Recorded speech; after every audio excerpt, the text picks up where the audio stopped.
11ই মে। ইতিহাসে আজকের দিনে ঘটে গিয়েছিল কিছু অবিশ্বাস্য ঘটনা। চলুন জেনে নিই 11ই মে তারিখে কি ঘটেছিল।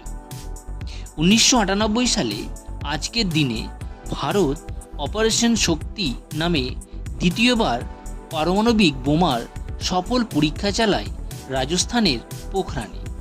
এই ঘটনার ফলে ভারত বিশ্বের ষষ্ঠ পরমাণু শক্তিধর রাষ্ট্রে পরিণত হয় এবং আন্তর্জাতিক রাজনীতিতে একটি বড় উত্তেজনা সৃষ্টি হয়।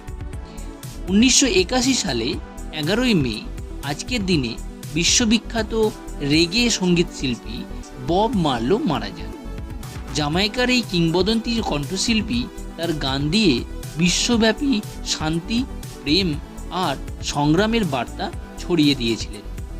1927 সালে আজকের দিনে লন্ডনে প্রথম স্বয়ংক্রিয় ট্রাফিক সিগন্যাল বসে।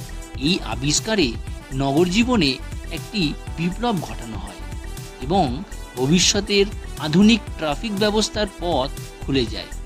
1972 সালে এই দিনে বাংলাদেশকে স্বাধীন রাষ্ট্র হিসেবে স্বীকৃতি দেয় পশ্চিম আফ্রিকার একটি প্রজাতান্ত্রিক দেশ সিয়েরা লিওন। তো বন্ধুরা, এই চারটি ঘটনার মধ্যে কোনটি সবচেয়ে বেশি চমকপ্রদ বলে মনে হলো আপনাদের কাছে? কমেন্টে অবশ্যই জানাবেন। এমন আরও তথ্য পেতে সাবস্ক্রাইব করে পাশে থাকবেন। দেখা হবে আগামীকাল।